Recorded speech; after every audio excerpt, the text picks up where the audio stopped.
everybody. I'm Melanie Lawson along with Dr. Mike Chang, and we're coming to you from the middle of the ABC 13 newsroom.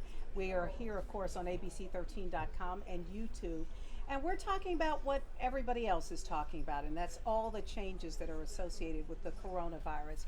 First of all, Dr. Chang, thank you so much for being with us today. Glad to be here, Marilyn. Now, you and I are still, Yes. we're elbow bumping, no handshaking here. Actually, I shook his hand. He immediately whipped out some spray, and we wiped our hands down with our hand sanitizer. I do want to kind of run through a few things because maybe many of you all don't know this already. We have so far had 18 people who are believed to have coronavirus in our area, 2 confirmed in Harris County, 4 presumed, and I'll tell you what that is in a moment. In Houston, 1 confirmed, 2 presumed, and in Montgomery County and Fort Bend County, another 9 people, so 18 altogether. Now, presumed means they've tested positive already, a test given to them here, but it has not been confirmed by kind of the official test, and that is at the CDC in Atlanta. But at least as far as we know, Doctor, we've got 18 people so far. Right. Now, I should mention that Dr. Chang is a doctor in the emergency room. That's your specialty, is emergency medicine. Yes, ma'am. And I was going to ask you, have you been seeing people coming into either, emergency rooms or the hospitals in general? No, not for coronavirus in particular. However, obviously, there's been a lot of concern. Yeah. And it's just as much concern within the hospital with our healthcare providers as it is among the community as well. Yeah. Because obviously we are on the front lines, and we know that with this, one of the people at risk is actually us healthcare providers as well. Right. And so we are implementing every measure to try to protect not just our patients, but also ourselves as well. Yeah, because the last thing we want is to have all of our healthcare providers in quarantine. Yes. Or worse. I kind of want to start at the beginning, and that's the one question everybody asks. How do I know if I have the coronavirus, especially since we're in the middle of allergy seasons, people are having colds and flus? How do you know when what you're looking at isn't just another annoying cold or allergy? Well, unfortunately, the answer at this point is that we cannot really, at this point, be able to tell without the test that's now currently at the Health Department and the CDC. Okay. And obviously, at this point, there is no capacity to test everybody who thinks that they may have it. And therefore, it is imperative everyone make the assumption that if you're sick for any reason, that means fever, cough, or shortness of breath, that you assume you have some type of respiratory infection. And that's COVID-19 is obviously one of the many respiratory infections that's out there right now, including the common cold and also obviously influenza. And as a result, you make every effort to contain that infection to yourself until you get better. Meaning stay home. That's when Stay you home. self-quarantine. That's absolutely. Okay. Absolutely.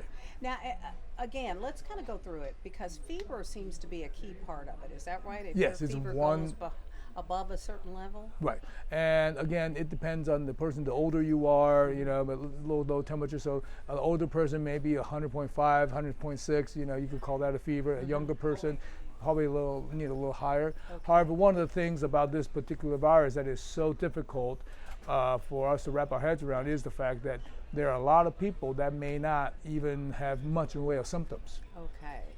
And then there's going to be a small population of people that may get really, really sick. And as such, because of the broad range and the fact that it overlaps with basically all the common cold and the influenza, does make it a very challenging disease to deal with. Yeah. So at this point, I think we still have to go back and rely on if you think you were at high risk. For example, if you obviously been in contact with folks or been in places like China, Iran, South Korea, obviously Egypt, we Egypt, learned a lot of exactly. the people locally were in Egypt. Yeah, absolutely. Yeah. And then also, or if you may have contact with some of those people who've been in those regions, or people who are known to be presumed or tested positive, then obviously your probability of getting COVID-19 obviously is a lot higher. Yeah. And therefore, if you do come down with symptoms, that's when you probably should present to a healthcare provider and probably get tested. Okay, and that's a key phrase. If you come down with symptoms, not Absolutely. if you think, oh, I ran into Larry someplace and now I think Absolutely. Larry might have it. Because people are quite literally calling doctors and saying, I want to come in and get a test. Right. Is that even a possibility? Right now, I do not believe the CDC has enough tests out there in order to test everyone that wants a test. Yeah, yeah. So that is a limitation currently of our system as we have it. And hopefully that is currently being remedied as we speak. So the best part about that is you go to the doctor if you have symptoms, and we need to emphasize that as much as possible. Absolutely. And you mentioned something about healthcare providers and having contact with people who might be infected. If I do think I'm really sick and I want to go in and see my personal doctor, for instance, I don't just show up, right? Right. I call and I give him a heads up, him or her a heads Right. up. So that's a great point, Melanie. So one of the things, we have a civic duty, we have a public duty to protect not just ourselves, but also other people. And obviously, we want to contain this as much as possible. One way to do it is if you are sick and you feel and this is actually generalized. We can generalize to just beyond coronavirus, even influenza or common cold. It is, I would say, it is courteous to identify yourself as somebody who is sick, so that your healthcare provider can take steps to prevent the spread of your sickness to other patients and to themselves. So I'm not sitting in the waiting room Exactly. coughing on people. Absolutely. So, for example, there are certain things we instituted that is a knee jerk, if you will, such as soon as somebody identifies that, hey, I may have, respiratory infection, a mask is placed on you, as well as hand sanitizers, washing your hands, and then we will put you in a place where you are not in contact with other sick folks. Yeah. And so it protects not just you, but also other patients as well as the healthcare providers. And we healthcare providers at the front line, obviously, we want to stay healthy so we can not keep us healthy, but also we can keep helping others. Right, exactly, which is really important. Now, we talked a little bit about risk factors. We know that people over a certain age, Right. Older people over 60, for instance, more likely to be at risk. What about kids? Because as kids are getting out for spring break, they're all over the place right now. The weather's nice. Do you worry about kids getting the coronavirus? So yes and no. Yes, kids can get sick from coronavirus, but as a rule of thumb, they do not seem to get really, really sick. So as a matter of fact, there are very few, I don't think there's any incidence of any mortality of any kids under age 15 from coronavirus, which is great for our children. That is great, yeah. But that being said, they can also get infected and become carriers and spreaders of disease. And this is where I think it is important for us to also make sure that we try to treat our children as if they are also need to be watched, like a hawk, just as you would your grandmother, in the sense that you would have to make sure that there's a separation, so that there is no transmission from the children to the at-risk, high-risk So you don't want them populations. hanging out with grandma for the Right. entire spring break, Right. even if they aren't showing any signs. Absolutely. Is that why so many schools are letting people out for not just spring break week, but for weeks Yes. after that? Is Yeah. that a form of quarantine? Yes, so I think this is a great question. A concept which I think is worth bringing up is some concept called the velocity of spreading of disease. Yeah, let's talk about that, because we are seeing that happen certainly in Italy. It happened in China, where first there were 2 people sick, and then 5 Right. people, and then 20 people, and so on. Right. So, a concept of a spreading of how fast a disease spreads, obviously, is of great consequence to us as society and our ability to cope with the disease. I'm going to use the analogy of the bathroom again. Okay.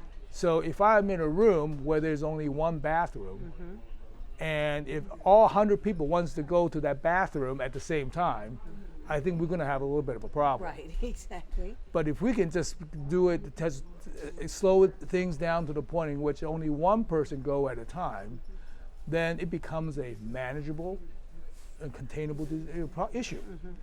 And the same thing here. We just need to slow down the disease so that the healthcare system can manage it and deal with it. We have a very, very, very, as everybody knows, a strong medical system here, especially Houston, with a lot of good physicians, a lot of great providers that are able to take care of you with the best technology. However, if half of Houston come show up at our door, and we might have a little bit of a problem. Yeah, which is what you're most worried about, I would imagine. Absolutely. Yeah. And so we need to try to slow down the rate of this disease because it is now in the community. It's a slightly different ball game now. Whereas before we were able to contain it in the sense when we think that we just have certain risk factors such as being in Iran, being in Egypt, then we can sort of isolate those folks. But now, as the proverbial cat is out of the bag, we just need to slow this down. And we have people who have contracted the disease. They've not been out of town. They've not been out of the country or anything like that. So now you believe this is being passed from person to person. It is possible to bump into your friend someplace, spend a few minutes with them, and possibly get the disease yourself. Right. And I think that's going to need to be the working assumption. And sometimes this can create a lot of panic in folks because you don't really know. By the way, this is Chris Hansen coming over, and forgive me, Doctor, for interrupting. We're getting a lot of questions. They are rolling in. So okay. I've printed some of them out. Great, and we're so glad you all are calling in sending in your questions. And actually, this goes right back to what we were talking about, the symptoms for toddlers or young children. So again, people are concerned about whether or not this can affect children. Right. And then we'll go back and talk a little bit more about community spread. So you've said that so far you haven't seen a lot of sick kids, but if you do see any symptoms, we are seeing plenty of sick kids. Oh, okay. But they just got the usual flu, common cold, that kind of stuff. And so this is one of the things that I think that sometimes gets forgotten is we are still in the middle of a flu season. Yeah. And a lot of people are still coming up with the typical influenza and strep throats and all that. And so, we shouldn't forget that when we get sick, right now, even now, I think statistically it's more likely you're going to have the usual stuff than the coronavirus. But to the extent that you have seen coronavirus at all in children or learned about it from overseas, are there any special symptoms or? No. Yeah. And I think, as we said before, it tends to be a lot milder than those in adult. As a matter of fact, you could make the observation that it seems like a lot of children they may be infected, but they just don't know. You don't even know. Right, and they are the ones that tend to be carriers. So, Katie, great question. We appreciate it. Tiffany is asking, should businesses have their employees work from home to encourage what we now know is social distancing, that is, not bumping up against each other, if they have the option to work from home? Should businesses be suggesting that everybody do that? And we've seen that even on the talk shows, where they're not bringing in audiences and they're using a skeleton crew. And I would say the answer is a resounding yes. Okay, so we should be talking to our bosses about all working from home as a possibility. Donna, actually that was Tiffany. Well, Donna has a pretty straightforward question, and there are a couple of people that have asked this. When will this end? I think everybody would like to get to the end of the movie, but I don't know. It's going to get worse before better. Is that right? Yes. I don't know if my crystal ball is any clearer than anybody else's. However, there's one thing I can say with some degree of certainty is that I think we're probably at the tip of the iceberg, meaning that we'll probably see worse before it gets better. But just like any type of epidemic, it will get better. Our job, I think, as a community, is to make sure that we band together and all do the right things and educate ourselves on what this is about. And because this is such a fast-moving,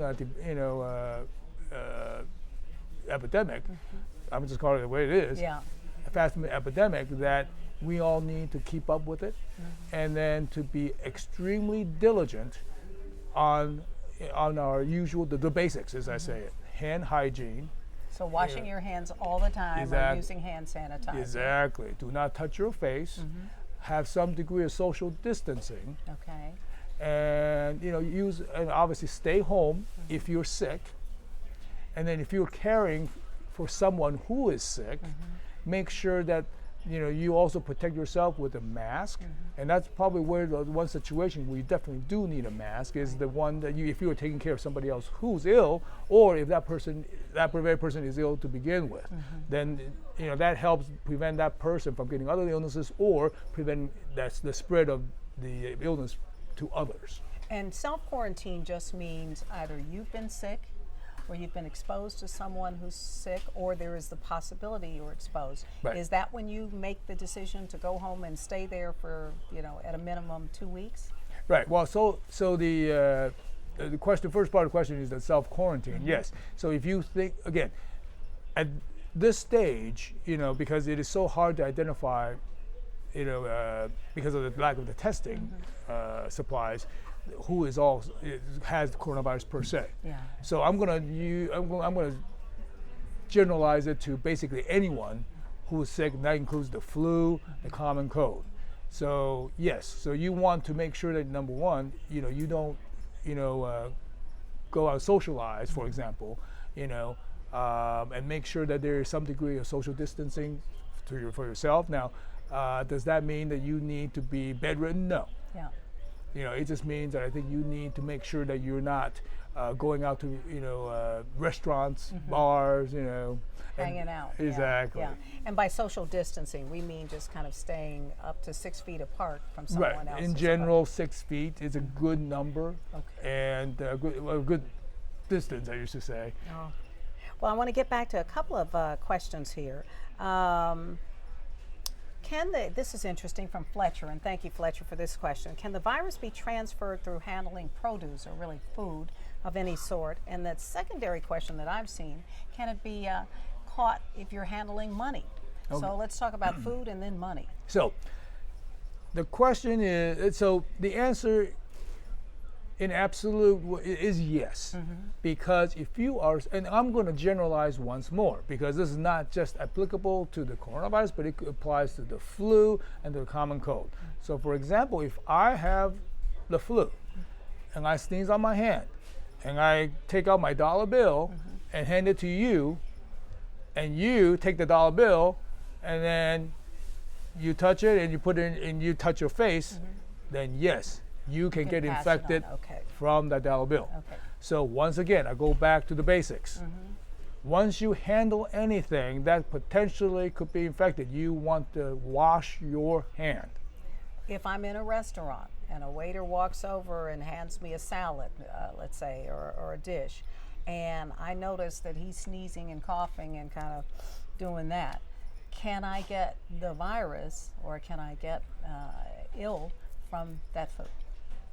The answer would be yes, because you could pretend that the utensils that you're using could get on you, or your face, and you were could try to get that way. Now, this is not a what we call the GI-borne illness, meaning that if you eat the virus, maybe you'll get some protein out of it, but you shouldn't. Your stomach acid should destroy it. However, that being said, it is passed through the nose, mouth, and the eyes, and through the mucous membranes primarily, especially the nose, because it can get into your lungs, and that's where you get into trouble.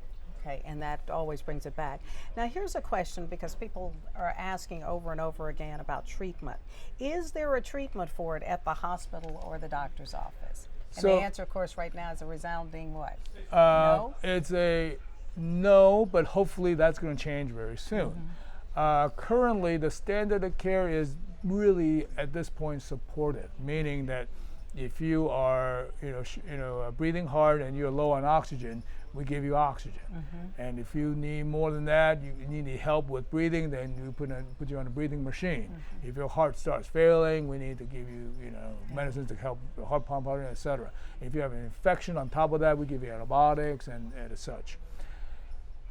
That being said, there are several drugs in the pipeline, which we hope we'll hear something by next month. Obviously, China being the first country affected, they obviously have quite a few drugs that they've been testing. That's currently in clinical trials, phase 3 trials currently, and hopefully we'll hear something soon about one of those drugs. But I can't walk into an urgent care clinic right now or a doctor's office and get a shot that's going to make me better. And then the vaccine is obviously already in development. A lot of this came from the SARS back in 2003 experience. And as a matter of fact, one of those drugs was tabled because obviously SARS was contained, and therefore there was no economic incentive to keep going with the development of that drug. And so that very same drug is now undergoing phase 3 trials, and hopefully we'll have hopefully a good answer, in a month or so.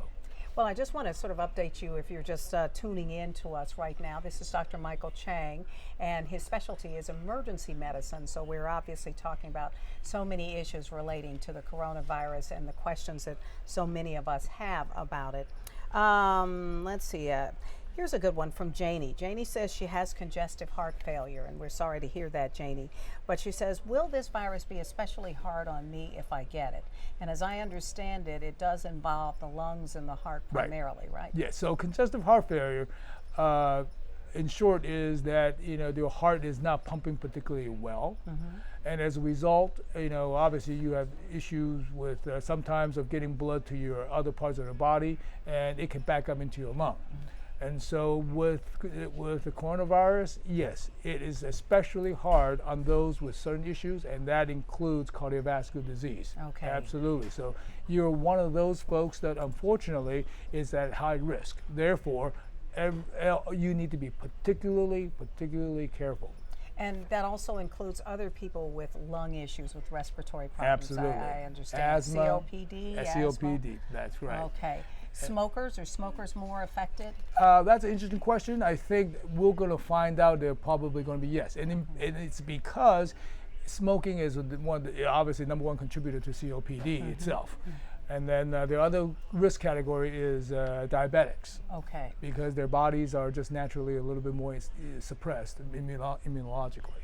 As we're kind of going down that list, there's a question that's come up several times. I think I see it on one of my pages here, which has to do with sickle cell, another illness there, in this case a blood disease that affects many people, especially African Americans and people of Mediterranean descent. What about sickle cell? Is it one of those that... Yes, and so the answer to that I think is a yes. And the reason I think that is a yes is because I don't think we have a whole lot of data on it. For example, the Chinese don't exactly have sickle cell, so we don't have a whole lot of data to see if that's the case. However, knowing what we know, which is sickle cell disease is and in of itself causes some degree of immunosuppression because you become you basically lose your spleen, which is one of the repositories of immune cells. Therefore, you are at much higher risk of certain diseases. And so I would, at this point, out of abundance of caution, put this sickle cell as a risk factor. All right. I want to ask a couple more questions. Dika, I believe is how you say it. How long does the virus live on a surface, and what should I do to keep myself and my kids safe? And I assume that means wiping down all of the time. Yes. So I don't think people really have a great answer to this one. However, that being said, I think it is safe to make the assumption that it lives a lot longer than you probably would think it would. Yeah. So I'm going to throw a number out, and I don't know if it's going to stick. I'm going to say 3 days, 2 days, 3 days. So and not the just a couple of minutes, but the reason I say that, again, I'm not trying to. That's not a hard number. I'm not pretending like that is true. Yeah. And the reason is so that people will become diligent in wiping down surfaces which could potentially, be touched. That is high traffic surfaces. And I should also remind everyone, and this is something I think it's commonsensical, which is we all use our cell phones. I mean, this is something that we use more than almost anything else. Yeah, we're carrying them around all the time. And if you're touching somebody, and I would consider this as a high traffic area, and so please consider disinfecting your phones as well. So wiping down your phone all the time, because the one thing we do is we walk around with it, we touch it, and then it goes to our face almost immediately. Absolutely. All right, good point. All right, we've got more questions coming in, and we appreciate y'all's questions. Let's see here. Has the coronavirus, this is from Serena, has the coronavirus killed anyone mid-age, like 30, 40 years old? And that's their big question, how long do the symptoms last? But good question. Yes. We've heard a lot about older people. We know that not many children have been affected, but what about people in their mid-range? Yes. So the answer, short answer, is simply a yes. Okay. And that's what makes this virus much more dangerous, if you will, than the average flu, because average, flu do not typically, harm the middle-aged healthy folks. However, this coronavirus is shown to have killed middle-aged folks, and again, tend to be much lower in frequency compared to the elderly, obviously, but it is still a risk. And we go back to people, especially with underlying health issues of one sort or another. What about cancer patients? So many cancer patients who are getting treatment that does suppress their immune system. Absolutely. So that's another high risk area, because obviously they're immunosuppressed, as you said. And so obviously it takes immunity to combat this virus. So. What about pregnant women? And that's a question that's come up over and over again. If you're pregnant, is this something that you really need to be especially careful about? Unfortunately, I don't think there's a whole lot of data on this. Right, we haven't had it long enough. We really haven't had it long enough. But again, I would just assume the worst, which is just don't get sick. Okay, try not to get sick. Are they working on a vaccine for the disease is a question from Jaime, and we've already talked about that. They are, but we don't think it's here tomorrow or next week. Right. The lead time to a vaccine oftentimes take about at least 9 to 18 months. And FDA is obviously fast tracking a lot of these vaccine candidates. And on the upside of all this is that the science of the coronavirus is being elucidated by the second.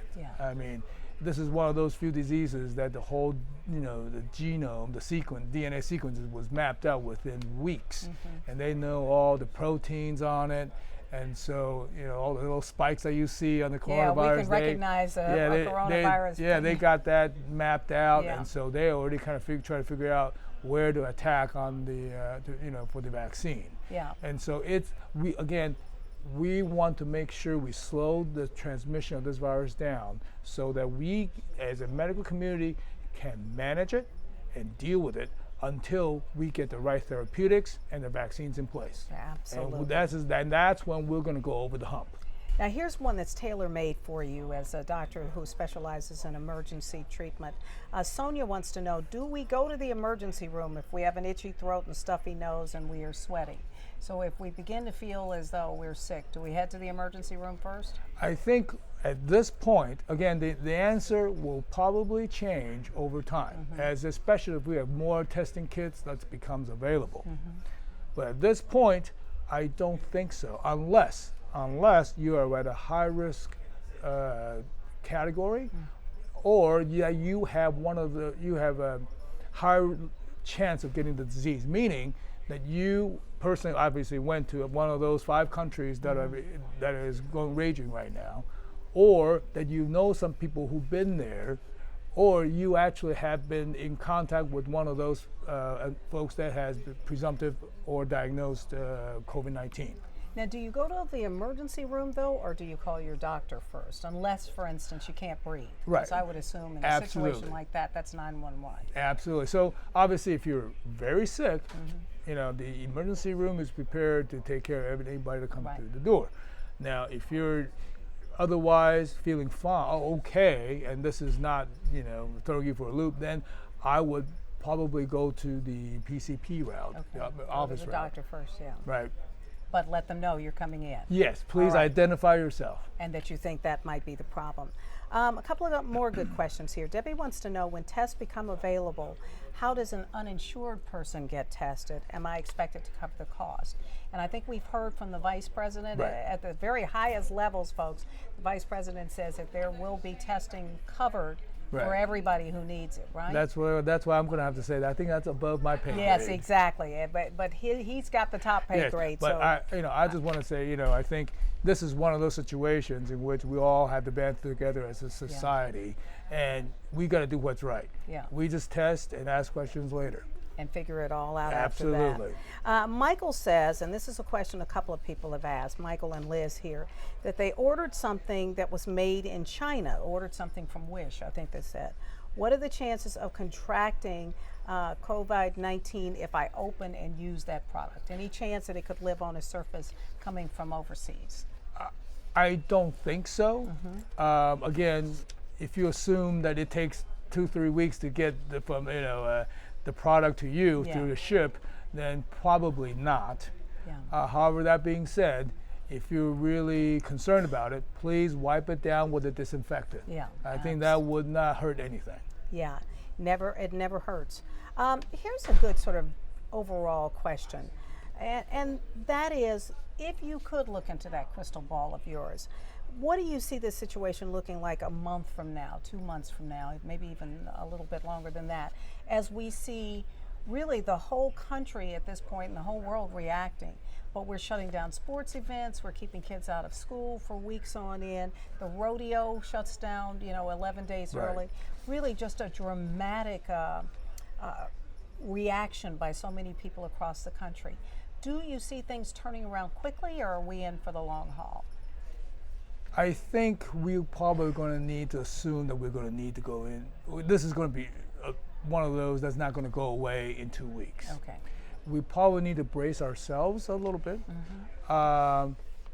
In my ideal situation, in my mind, with all the public health measures that's been done, such as closing down the NBA, all the games, large gatherings. Broadway, they're closing down Broadway shows, which you think is a really extraordinary step in New York. It's going to hopefully slow down the progression of the spread of this disease. Because you won't have so many large groups gathering. Absolutely, and this will cause we will see increased number of cases of COVID-19, especially once we have all the testing kits in place. Because there's some suspicion, and I think it's well founded, that there's probably a lot of cases, more cases out there, I should say, than that's currently being reported. And as such, we want to try to slow the spread of the disease, like I said, so that we as healthcare workers can manage it. So that when that one really sick person, they come into the hospital, we can focus all our resources on to make that person well. And not on trying to keep yourself well at that point. And so hopefully we can manage it such that it slows the velocity of spread down, and until we can get the therapeutics and the vaccines in place. Well, we'll ask just a couple more questions here. And by the way, you have been so extraordinarily helpful. Again, Dr. Michael Chang, who is with us here today. What is the recovery rate, one person is asking, from the virus? Does it kill most of the people it affects, or do you have a substantial number of people who get it, get better, or may not even know they have it? So the good news is, vast majority of people will survive this, okay?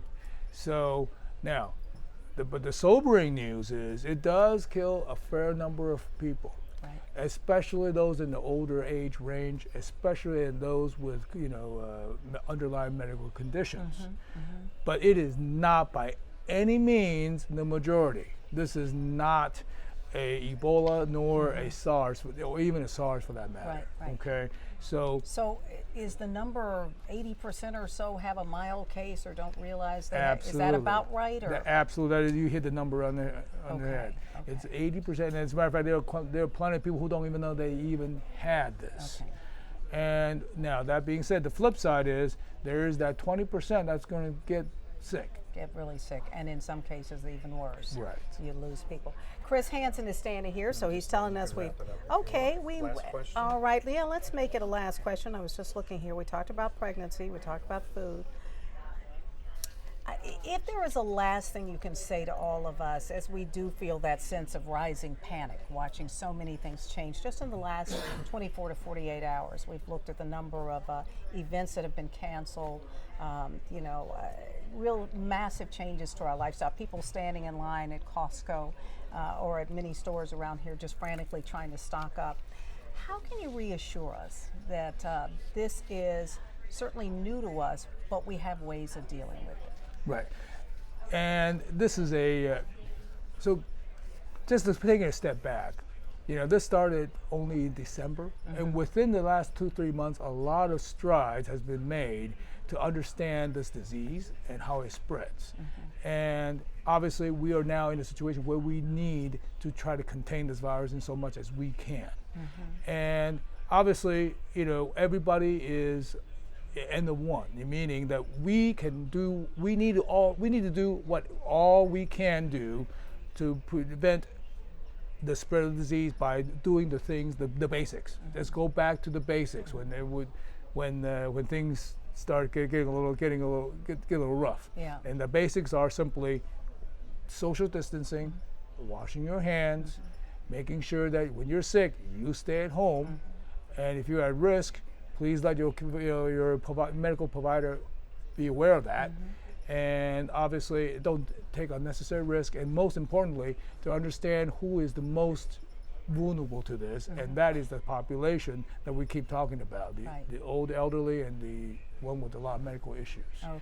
And so is that, and keep abreast of all the changes, because obviously things are moving really, really fast. Really fast in a lot of ways, and we are all trying to avoid that. There is nothing going to change the basics. Okay.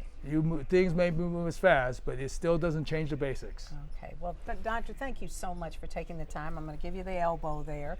That's about as far as we're going to go here. But I want to thank all of you all for tuning in on YouTube and abc13.com. We're trying to get you as much information as things change as we possibly can, and Dr. Chang has certainly been helpful this evening. Thank you. So we're here whenever you need us, abc13.com. Have a good evening, everybody.